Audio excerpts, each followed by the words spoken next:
Okay, well, anyways, I got this Allen head, this bolt in there.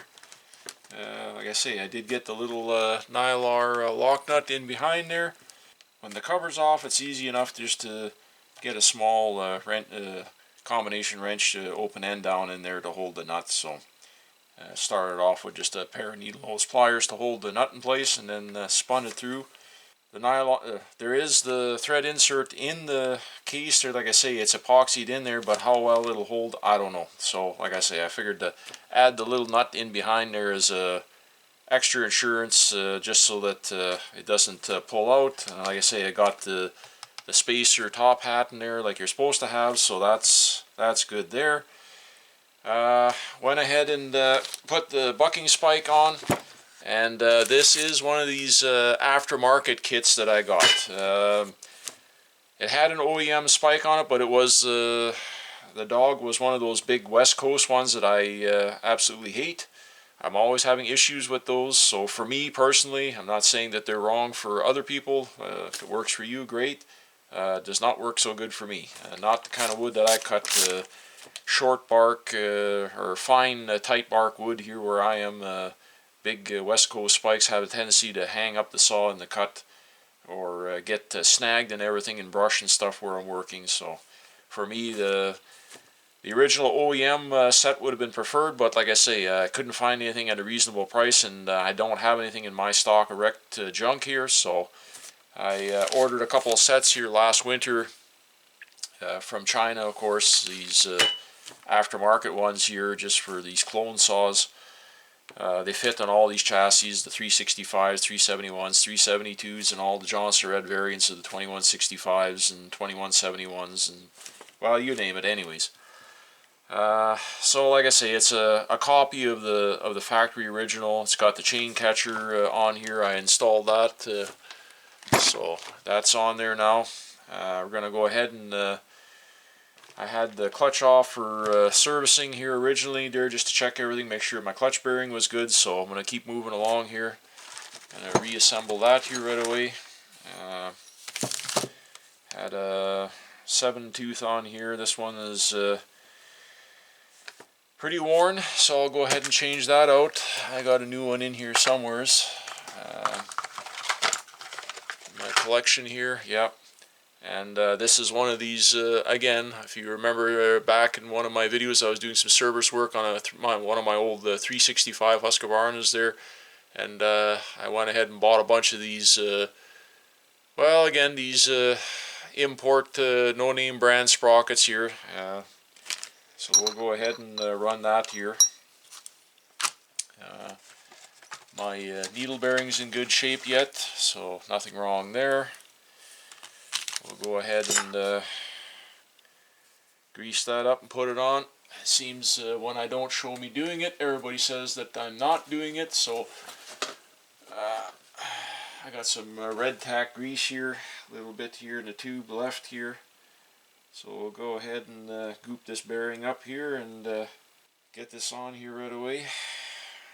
Now these, they do have an oiler hole in the end of the crank, or greaser hole in the end of the crankshaft. You can service these without having to take your clutch off, but these are inboard clutches on these 365s and 2171s, so they're easy enough to pull the clutch drum and check your bearing anyways. But well, anywho, we're gonna get a bunch of grease packed in this bearing.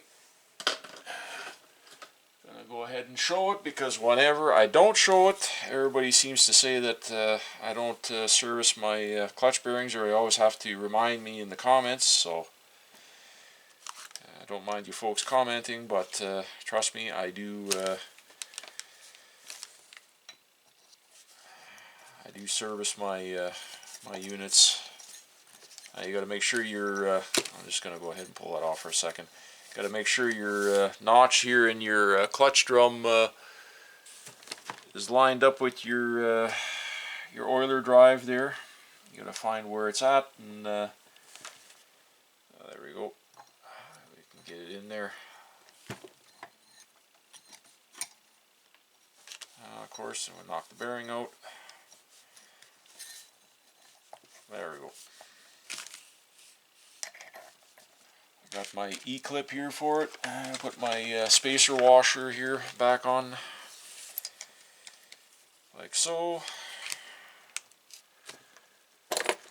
Where's my pliers? Pliers. These are a bit small, these pliers. I prefer to have my larger ones, but there we go. There we go. Clutch group is serviced with a new rim sprocket, and we're good to go there. This saw isn't super clean. It's a little bit dirty all over, but that's fine. It's going to be put to work and going to be used, so not going to worry about it. Inside the air cleaner is already checked it out. It's nice and clean. Not an issue there. Well, there we go. We're getting it.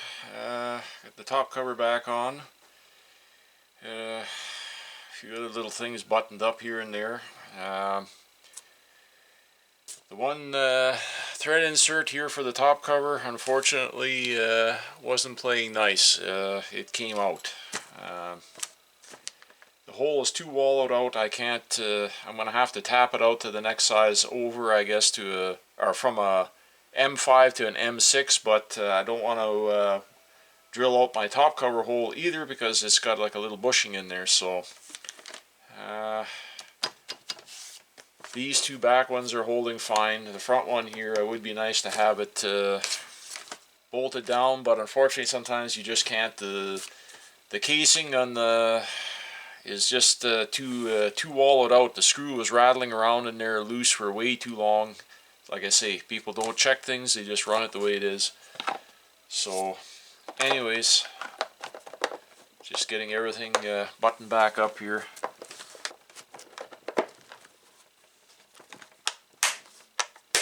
There we go.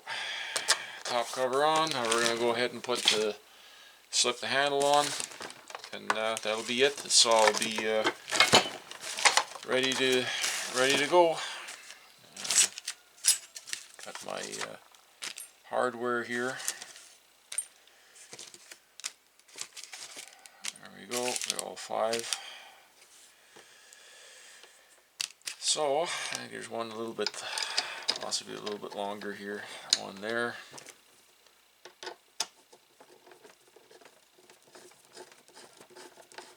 I do like these saws. They're very sharp looking unit, that's for sure.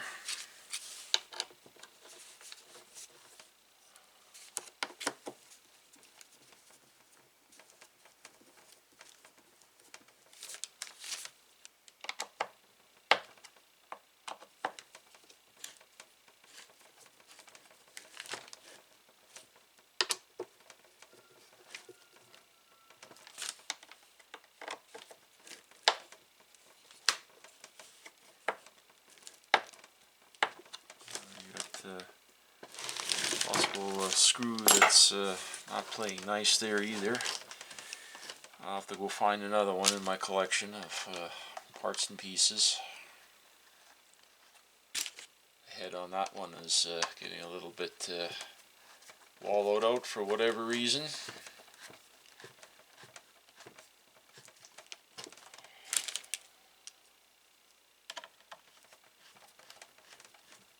Nothing is bent or twisted horribly or anything like that.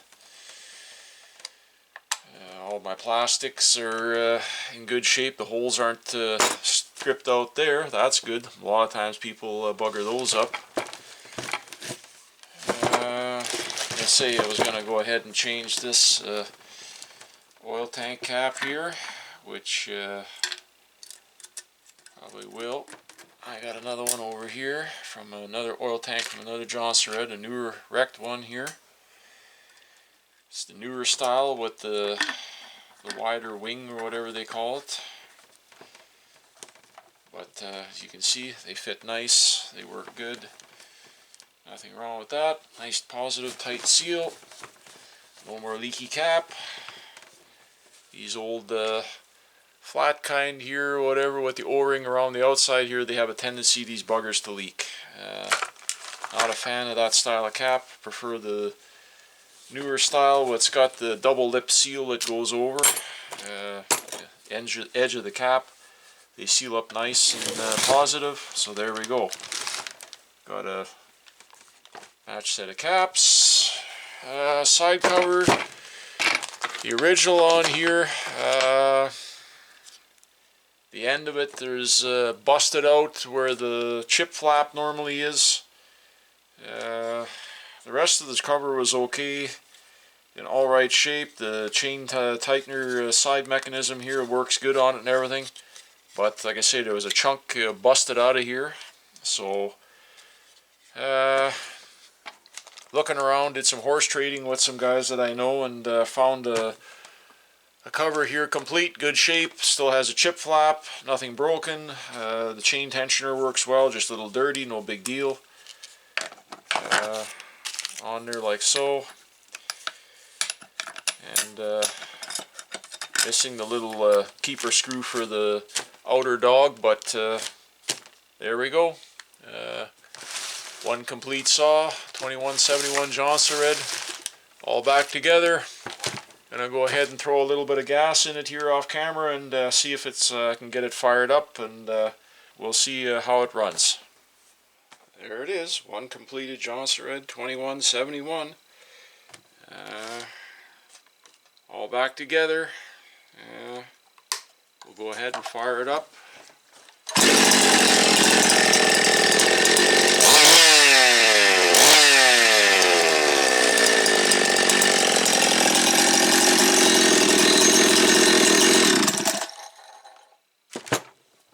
Next time you see this saw, I guess I'll have it out in the woods, hopefully somewhere. So I'll have it barred up and get it out and get some test runs and some test cuts on it and do what it does. So anyways, just like to say thanks everybody for stopping by, checking out another one of my videos. Don't forget to like, share, subscribe, and we'll see you all in the next one.